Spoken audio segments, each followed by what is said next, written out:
بسم اللہ الرحمن الرحیم. حضرت ابو سعید خدری رضی اللہ تعالی عنہ بیان فرماتے ہیں، ہے نا، ان کا نام ہے سعد بن مالک رضی اللہ تعالی عنہ.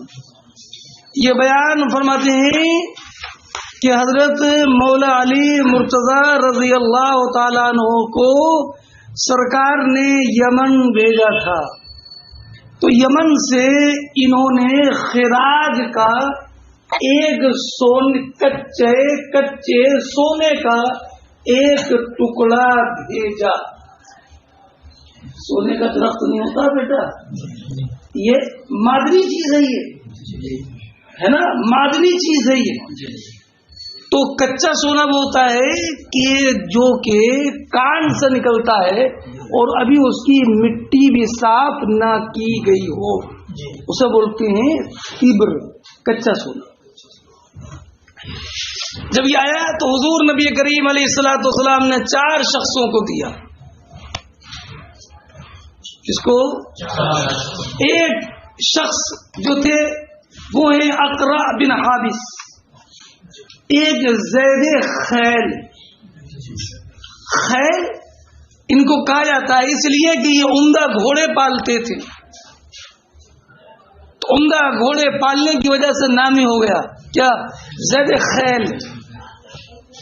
سنے. اور ایک صاحب تھے علقمہ بن اولاسا، 2 گئے. اور ایک تھے اعینہ بن حسین، جن کو عینہ بن بدر بھی کہتے ہیں، ان کے جد اعلیٰ کی طرف نسبت کرتے ہو، ان کو دیا. نام یاد ہو گئے کیا کیا؟ اقرع بن حابس، عینہ بن بدر، زید خیل، علقمہ بن اولاسا، اور کسی کو نہیں دیا، ہے نا. تو کچھ لوگوں نے کہا یہ اس مال کے تو ہم زیادہ مستحق تھے، زیادہ مستحق تھے.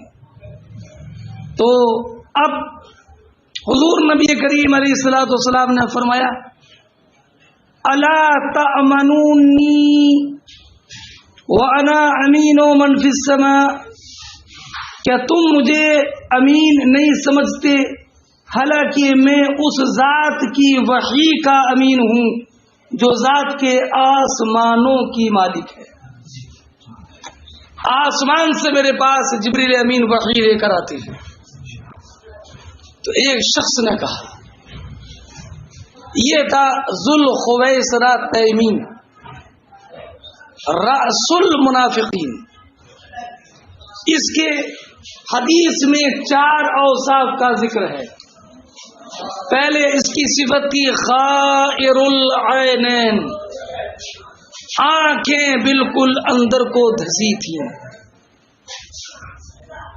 ہے نا، آنکھیں بالکل اندر کو دھسی تھیں. ایک صفت مشرف الوجنتین، اور یہ چہرے کی جو ہڈی ہے یہ بالکل اوپر اٹھی ہوئی تھی. بات سمجھے بیٹا؟ کیا صفت ہو گئی؟ ناشز الجبہہ، پیشانی کا اگلا حصہ بالکل آگے کو نکلا ہوا تھا. کیا ہو گئی؟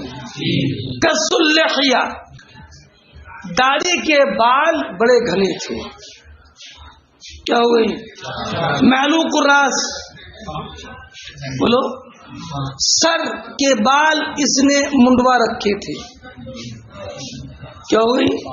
مشمر الازار، اور تہمت جو تھا اس کا یہ بہت اوپر تھا. تہمت اوپر ہے نا، مشمر الازار، تہمت اوپر. کیسا تصور دیکھیے، عجیب الخلقت تھا، عجیب الخلقت.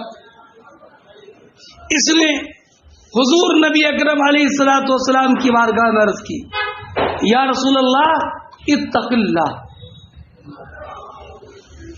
اللہ سے ڈریے، تقسیم میں عدل سے کام لیجئے. یہ کہا، یہ بیٹا اتق اللہ، اللہ سے ڈریے. یہ کلمہ اپنے معنی حقیقی کے اعتبار سے توہین پر مشتمل نہیں ہے، لیکن موقع اور محل کے اعتبار سے جب یہ بات کہی جائے تو توہین ہو جاتی ہے۔ اور یہ نہیں سمجھے کس سے کہہ رہا ہے؟ رسول اللہ کا امتی اور رسول اللہ کو نصیحت کرے، اور وہ بھی ایسے وقت میں جب کہ حضور نے مال تقسیم کیا اور انہیں نہیں دیا تو کہا اتق اللہ، انصاف سے کام لیجیے، اللہ سے ڈریے۔ اور ایک روایت میں عدل یا محمد عدل سے کام کرے۔ تو اب حضور نبی اکرم علیہ الصلوۃ والسلام نے ارشاد فرمایا ویلک، تیرے لیے خرابی ہو، میں تمام کائنات میں سب سے زیادہ اللہ سے ڈرنے کا حقدار ہوں۔ اب جب یہ کلمہ سنا جس سے توہین تھی تو حضرت خالد ابن ولید نے عرض کیا افلا اضرب عنقہ، یا رسول اللہ کیا میں اس کی گردن نہ مار دوں؟ ایسی بولی بول رہا ہے یہ؟ تو حضور نبی کریم علیہ الصلوۃ والسلام نے فرمایا لا، نہیں، لعلہ ان یکون یصلی ھذا، یصلی شاید یہ نماز پڑھتا ہو، لعلہ ان یصلی، شاید یہ نماز پڑھتی، حضور نے فرمایا یعنی شاید یہ نمازی ہو۔ اب بیٹا اس جملے کا کیا مطلب ہے؟ تو اس کا یہ مطلب نہیں ہے کہ نماز پڑھے چاہے کچھ بھی کرے، یہ مطلب نہیں ہے، نہیں، بلکہ ہر ایک کلام کو سمجھنے کے لیے اس کا پس منظر، پیش منظر سمجھنا ضروری ہوتا ہے۔ ادھر منافقین ہیں، یہود و نصارہ ہیں، مشرکین ہیں، ان سے قتال کا سلسلہ جاری ہے۔ اب اگر اسے قتل کر دیا جائے جو کہ نماز پڑھ رہا ہے تو لوگ کیا کہیں گے؟ دیکھو محمد عربی علیہ الصلوۃ والسلام کو، اب تو نمازیوں کا بھی نمبر آ رہا ہے، نمازیوں کا بھی قتل کیا جا رہا ہے، تو ایک نیا فتنہ پیدا ہو جائے گا۔ اس لیے حضور نبی کریم علیہ الصلوۃ والسلام نے فرمایا الفتنۃ اشد من القتل، فتنہ پیدا نہ ہو جائے، ہو سکتا ہے کہ نماز پڑھتا ہو، لوگ کہنے لگے کہ نمازی کو قتل کر دیا ہے نا۔ لیکن خالد ابن ولید نے عرض کیا رسول اللہ کتنے لوگ ایسے نمازی ہوتے ہیں جو کہ جن کے دلوں میں ایمان نہیں ہوتا ہے نا، اس لیے کہ منافقین کی بات چھپی ہوئی نہیں تھی۔ تو حضور نبی کریم علیہ الصلوۃ والسلام نے ارشاد فرمایا انی لم عمر ان انقب عن قلوب الناس، مجھے یہ حکم نہیں دیا گیا کہ میں لوگوں کے دلوں کو چیر کر دیکھوں، میں اس کا مکلف نہیں ہوں۔ یہ نہیں فرمایا کہ دلوں میں کیا ہے میں نہیں جانتا، فرمایا مجھے اس کا حکم نہیں دیا گیا ہے کہ جو دل میں ہے اس کے مطابق آپ فیصلہ کیجیے۔ فرماتے ہیں جب یہ شخص جانے لگا تو حضور نبی کریم علیہ الصلوۃ والسلام نے ارشاد فرمایا سنو خالد بن ولید، یہ وہ شخص ہے کہ اس کی نسل سے ایسے لوگ نکلیں گے کہ جن کی زبانیں تلاوت قرآن سے تر رہیں گی، مگر ان کی تلاوت ان کے حلقوم سے نیچے نہیں جائے گی، ہے نا۔ کیا مطلب کہ بس زبان سے کہہ دیا، بس زبان کے قاری ہیں، لیکن اس تلاوت قرآن کا اثر ان کے دلوں پر کچھ نہیں ہوگا، دل ایمان سے خالی ہوں گے۔ اور یا مطلب یہ ہے کہ بس ان کے حلقوم سے آگے تلاوت نہیں پہنچے گی، یعنی اللہ رب العزت کی بارگاہ میں اس تلاوت پر کوئی اجر و ثواب مرتب نہیں ہوگا، بس یہیں تک ہے، نہ اوپر ہے اور نہ نیچے ہے، یہ مطلب ہے۔ اس کے بعد حضور نبی کریم علیہ الصلوۃ والسلام نے ارشاد فرمایا یبرقون من الدین کما یقرم السهم من الرمیہ، یہ دین سے ایسے باہر نکل جائیں گے کہ جیسے کہ تیر کمان سے باہر نکل جاتا ہے، تیر جو کمان سے باہر نکل جائے وہ کمان میں واپس آتا نہیں ہے، ایسے یہ لوگ دین سے ایسے نکلیں گے، ہزار سمجھاؤ لیکن پھر دین میں واپس نہیں آئیں گے، ہے نا۔ اور حضور نبی کریم علیہ الصلوۃ والسلام نے ارشاد فرمایا اگر میں ان کے خروج کا زمانہ پاتا تو میں انہیں ایسے قتل کر دیتا جیسے کہ قوم سمود کو قتل کیا گیا تھا،